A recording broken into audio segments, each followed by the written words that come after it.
موحس أو تحت وررت زلوا الألاو جزء التجراي أو زعمت زي جدا في الصم زلوا مدى قوني مالتيو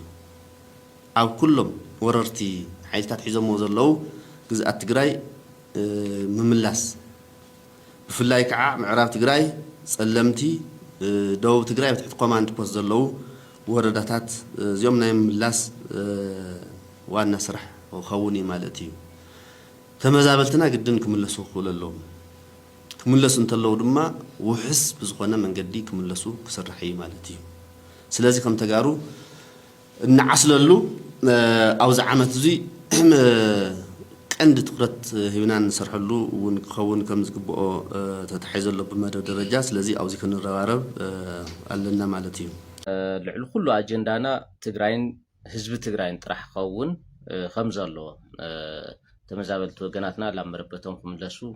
جزء حدنتنا خرجاجة وعلى بريتوريا ون كي تشرارف نخفتصم زجبر بهراو أجندة خونا له مغنياتو تلاقتي تأم زجور زلوا في أبي أحمد الناتو تلاقتن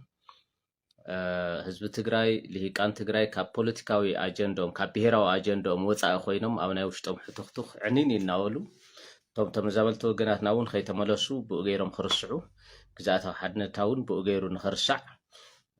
نبعل جيتاچو او وافيرو إذن كساقز زلو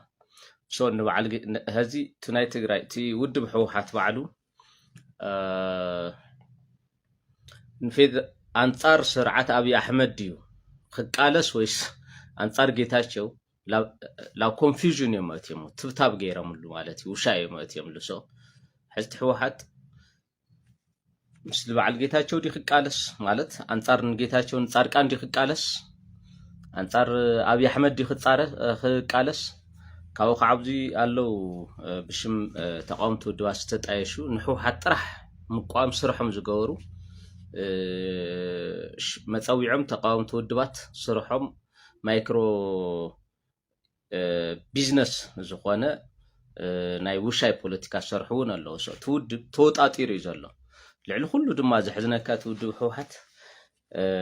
كاب طابع محادرتي كساب زوبا إلون كساب كل الزلو محادرتي توم زوج حموالي كالي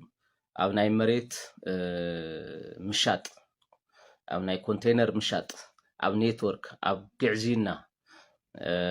استشممي خوينم زلو سو تا تግራይ ገጢምዋ ዘሎ ኩነታት ብጣዕሚ ኢኻ ተሕዝን ብጣዕሚ እያ ተሕዝን ትግራይ ሕዚ لأمنت ودب حوحت أب أخيبا قنينا قلي ولا له زوجو مجلسون خطر خلها سحق إزمتك صبق لنا أبد حن كنتات لنا خم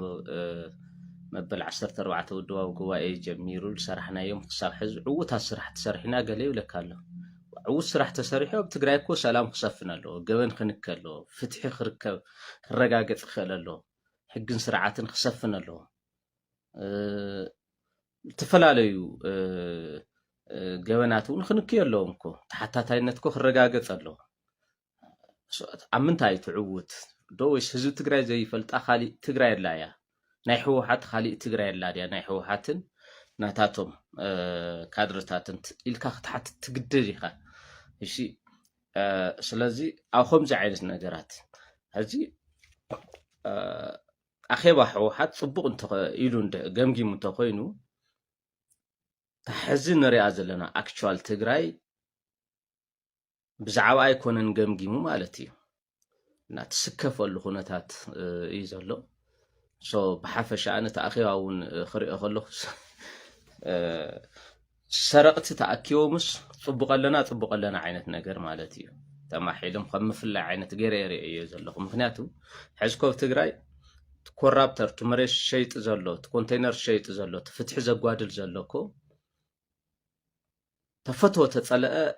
عبال حوحات رحيو زي كونس بسرون كادرن استراتيجيك مرحنة حوحاتني كاب كادر جمير خاب طابع مرح جمير خساو لعلي زلوكو ناي أوال حوحاتي صوت مريز شيء زلوا نسيو تفتح زقوادل زلوا نسيو كونتينر شيء زلوا نسيو تهزو زمار زلوا نسيو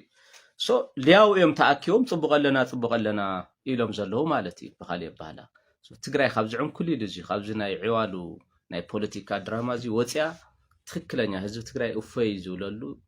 ዝዓርፈሉ ኩነታት ትጠልብ እያ ስኽን ኢልካ ምሕሳብ ጽቡቕ እዩ ህዝ ዘሎ ናይ ትግራይ ፖለቲካ ብጣዕሚ ተበላሽዩ ዘሎ ሕዚ እንታይ ካብ ደጋዊ ጸላኢት ናይ ውሽጣዊ ጸላኢ ኣዝዩ የድሜ ኣሎ ትግራይ ንህዝቢ ትግራይ የድሜ ኣሎ ኩሉ ትግራዋይ ስኽን ኢሉ ክሓስብ ኣሎ ምእንቲ ህዝቡ ኢሉ ምእንቲ ዓዱ ምእንቲ ተመዛበልቲ ወገናት ምእንቲ ግዛእታዊ ሓድነት ኢሉ ስኽን ኢሉ ክሓስብ ኣሎ ህወሓት ጽቡቕ ተኮይና ካድሪ ህወሓት ጽቡቕ ተኮይና ትግራይ ዳኣል እንታይ ለይ ትጽብቕ ድዩስ ንሕና ወይ ከዓ ህዝቢ ትግራይ ዘይፈልጣ ካልእ ትግራይ ኣላ እያ እዩ ካብከም ትውድብ ባዕሉ ካብ ከምዚ ዓይነት ድራማታት ወፂኡ ልክዕ ከምቲ ቀደም ዝነበረ ውድብ ከምቲ ህዝቢ ትግራይ ዝፈትዎ ዝነበረ ውድብ ኮይኑ ክወፀሉ እዩ ህዝቢ ትግራይ ዝፈቲ ዝደል እውን ንሱ እዩ ጠለብ ትዕግስቱ እውን ንሱ እዩ ስለዚ ፕሊስ እንዳ ህወሓት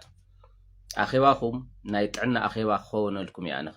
ዝምነ እንደገና ክትሪእዎ ኣለኩም ዝብል እምነት እዩ ዘለና ጽቡቕለና ኢልካ መግለፂ ይወፅእ ኩሉ ጸገማትካ ከዓ ኤክስተርናላይዝ ልብልጽግና ጥራሕ ለጌታቸው ለጻድቃን ጥራሕ ዝወሃበ ይኮነን ውሽጥኻ ዘሎ ሕመቕ ኢኻ መጀመርያ ነቂስካ ክተውፅእ ዘለካ ክዳንካ ክትሓጽብ ተኮይንካ መጀመርያ ንስኻ ሕጹብ ክዳን ወይ ከዓ ጽሩይ ክዳን ከም ትደሊ ክትሓስብ ኣለካ ውሽጥኻ እዚ ክትሓስብ ተኮይንካ ከዓ ጥዕናኻ ክትሕለለካ ህወሓት መጀመርያ ካድረታቱ ኣባላቱ ኣመራርሓቱ ክግምግም እዩ ዘሎ መጀመርያ ኣብ ከምዚ ዓይነት ከቢድ ሕመቕ እያ ዘላ ትግራይ እዚ ኩሉ ሰብ ኩሉ ትግራይ ሕድሕድ ዜጋ ዝኾነ ትግራይ እዚ ክሓትት እዩ ዘሎ ጽቡቕ ኣይኮንክን ዘለኽን ህወሓት ጽቡቕ ኣይኮንክን ካብ ጣብያ ቁሸት ጀሚር ክሳብ ክልል ንህዝብና ፀይፀይ ተብል እዩ ዘለኺ ንስኺ ኢኺ ስለዚ ውሽጢ ክመርመር ሕዝቢ እውን ዕድል ክንወኪና ዕድል ንህወኪ ምክንያት ከዓ ከባኺ ዝሕሽ ካሊእ ተቋም ውድብ ስለዘየለ ዘለኽና ብሕታዊት መማረፂት እስኺ ጥራሕ ስለዝኾንኪ ሕዝቢ እውን ዕድል ክንወክስ ውሽጢ ክመርምር እዩ ኣብ ውሽጢ ዘለው ልያው ንህዝቢ ዘድምዩ ዘለው መሬት ዝሸጡ ዘለው ጓሓፍ እዮም ወይ ከዓ እለው እዮም ክብል ኣለዎ ህዝቢ መንእሰይ ኢሊት ኣብዚኻ ክትረባረብ ዘለካ ማለት ናይ ብሓቂ ቅዱስ ትግራዋይ ተኮይንካ ማለት እዩ ናይ ብሓቂ ቅዱስ ትግራዋይ ተኮይን ሕድሕድ ትግራዋይ ንትግራይ ይሓስበላ እየ ተይሉ መጀመርያ ኣብዞም ዙርያታት እዚኦም ናይ ጣብያ ፖለቲካ ክመዓራረ ክፀረ ኣለዎ ካብኡ ናይ ወረዳ ናይ ከተማ ምሕዳር ናይ ዞባ ናይ ክልል ከምኡ ላበለ እዩ ከይድ ዘሎ ወረዳን ልዕልዩ መሓደርቲ ተኣኪቦም ኩሎም ንህዝቢ ፀይፀይ ዘበሉ ዘድመዩ ልያው ተኣኪቦም ሰጽቡቕ እያ ዘላ ከምዚ የለና ፀገምና ኣብይ ኣሕመድ እዩ ፀገምና ጌታቸው ረዳ ኢልካ ክድምድም እንታይ ዓይነት ኣኼባ እዩ እዚ እንታይ ዓይነት ኣኼባ እዩ እዚ ኣብዞም ናይ ጣብያ ናይ ወረዳ ናይ ከተማ ምሕዳር ናይ ዞባ ናይ ክልል ኣመራርሓ ህዝቢ ትግራይ ተሪር ዝኾነ ፀቕጢ ክሕድር ኣሎ እንደገና እታ ኣኼባ ክግበር ኣሎ ኢሉስ ፀቕጢ ክገብር ኣሎ በዓል ስልጣን እኮ እዩ ንህዝቢ ትግራይ ፀይፀይ ዘብል ዘሎ ናይ ተበላፃይ ናይ ፅግዕተኛ ነጋዳይ የማና ኢድ መሳርሒ ኮይኑ ፍትሒ ዘጓድል ዘሎ መሬት ዝሸይጥ ዘሎ እኮ እቱ ሹመኛ ናይ ወረዳ ናይ ጣብያ ናይ ከተማ ምሕዳር ናይ ዞባ ናይ ክልል ኮይ መንዳ ኢሉ ይባስከ ህወሓት እንድሕር ጥዒት ኮይና ካድረታታ ጥዑያት ተኮይኖም መንዳ ኢሉ ትግራይ ለድምያ ዘሎ መን መሬት ዝሸይጥ ዘሎ ፕሊስ ዛ ትግራይ እዚ እንድሕር ክትሓዊ ኮይና ናይ ብሓቂ ገምጋም ፀሬት ክግበር ዘሎ ካብዚ ወፃ ዘሎ ኣካይዳታት ህወሓት ብኩሉ ማሕበረሰብ ክፋል ክትፅላእ ዝገብር እዩ ስለዚ ኣብዚ ክስራሕ ዘሎ ዝብል ውልቃዊ መልእክተይ ናይ ተኣኺባ ትዕዝብተይ እውን እዚ ባይዘይ ብጣዕሚ ኢኻ ትሓፍር ኩሉ ግዜ ፅቡቕ 5 ዓመት ሙሉ ኣብ ኣኼባ ዝተቐመጡ ካድረታት ፅቡቕና ኣለና ይብሉ ፅቡቕ ተሃሊኻ 5 ሰዓት ኢኻ ኣኼባ ትእከብ እምበር 5 ዓመት ሙሉ ኣይትእከብን 5 ዓመት ሙሉ ምስ ህዝቢ ታሕቲ ወሪድካ ትመርሐሉን ስራሕ ትሰርሐሉን መርኣያ ትኾነሉን እዩ 5 ዓመት ሙሉ ትእከብ ተኮይንካ እኮ ትምርሐሉ ሮድማፕ የብልካን ማለት እዩ እና ትግራይ ገጢምዋ ዘሎ ውድቀት ብጣዕሚ መሰከፊ ካብ ተሓስቦ ንላዕሊ እዩ ሓደ ግዜ ገበናና ዶ እንደድገ ክነውፅእ ኮይና ገሌልካ ሱቕ ትብል እሞ ሱቕ ከይትብል ይገብሩኻ ማለት እዩ ትእከብ እኮ ሕማቕካ ነቂስካ ውፅኢኻ ምንቲ ክትረም እምበር ፅቡቕ ኣለና ኢልካ ክትወፅእ ኣይኮነን እዚ ናይ ማርያም ድግስ ወይ ከዓ ናይ ኣቡነ ኣረጋዊ ማሕበረ ኣይኮነን ንዓመታ ከምዚ ዕቆረና ኢልካ ትወፅእ ኣይኮነን ፀገማትካ ቀሪፍካ ፖለቲከኛ ትኸውን ተኮይንካ መራሒ ትኸውን ተኮይንካ መራሒ ንክትከውን እዩ እዚ ሕድሕድ ትግራዋይ ሕወሓት ፀገማ ንክትርኢ ብሓቂ እውን ክትገማገም ፀቕጢ ዝፈጥረሉ እዋን እዩ ናትና ፀገም ብዝኾነ ይኹን ኣገባብ ብዝኾነ ይኹን መዐቀኒ ልዕሊ ደጋዊ ፀላእትና ኣይኮነን ቁፅሪ ሓደ ፀላኢና ኮይኑ ዘሎ ሕዚ ውሽጣዊ ፀገምና እዩ ሕወሓት ሕዚ እውን ካብ ጣብያ ኣመሓዳሪ ካብ ቁሸት ኣመሓዳሪ ክሳብ ክልል ዘሎ ካድረታታ ሹመኛታታ ክትግምግመ ኣለዋ ተዘይገምጊማ ኣፀጋሚ እዩ ነታ ውድብ ጥራሕ ዘይኮነስ ንህዝቡ ንትግራይ እውን እንተመዛበልቲ ወገናትና እውን ንግዛእታዊ ሓድነትና እውን ሓደጋ ይኸውን ብፅቡቅ ገይራ ክትግምግመ ኣለዋ ዝብል ኣነ ውልቃዊ እምነት እዩ ባይዘ ውሽጠይ ዛምና ኣነ ከም ምስቶም ካልኦት ዝፃለአሉ ቀንዲ ምክንያት ውልቃዊ ባእሳህሊና ኣይኮነን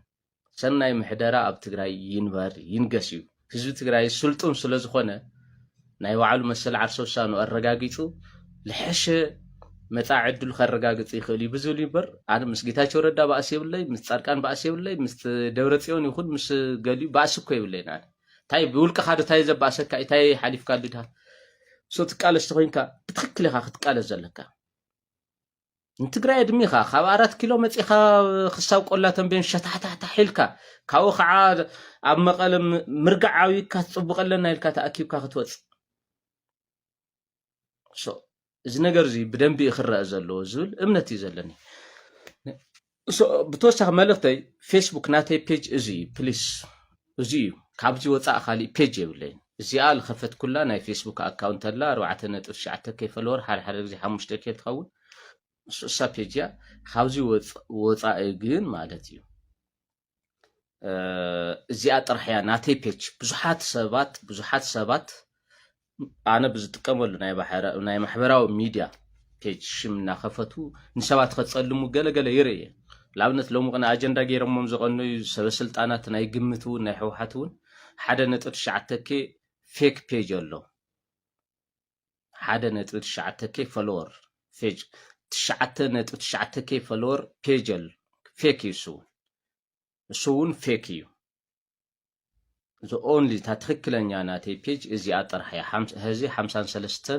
ኬ በፂሓ ዘላ እዚኣ ጥራሕ እያ ካብዚ ወፃኢ ዝኾነ ሰብ ጥርጣረ ተሃልይዎ ጀስት ኣብ ቴሌ ኣብ ኢንሳ ኣብ ዝደለዮ ፖሊስ ምርመራ ክገብር ክእል እዩ ናተይ ዲቫይስ ወይ ከዓ ሞባይል ብምሉኡ ከፈትሽ ክእል እዩ ፈቃደኛ እየ እዚ ጌርና ኢና ክንተማመን ንኽእል ቶም ብናተይ ሽም ዝተኸፈቱ ፌክ ዝኾኑ ፔጅ ብዙ ሪፖርት ብምግባር ክትዕፅዎም ትኽእሉ ኢኹም ወይ ከዓ ብሎክ ብምግባር ማለት እዩ አንፎሎ ምግባር ትኽእሉ ኢኹም እዚኣ እንደገና ፌስቡክ መሊሱ ክዓፅዋ ስለልኽእል ብሰዓቱ ብዙሓት ሰባት ሪፖርት ስለዝገብርዎ እዚ ፔጅ እዚ ንስኻትኩም ፍሪ ልፍዓተይ ተስፋ ዋዕካ ዝብል ኮሜንት ክትገብሩለይ ኣብዚ ይምሕፀነኩም እና ቴንክ ዩ ስለ ሰምዓኹምኒ የቀኒየለይ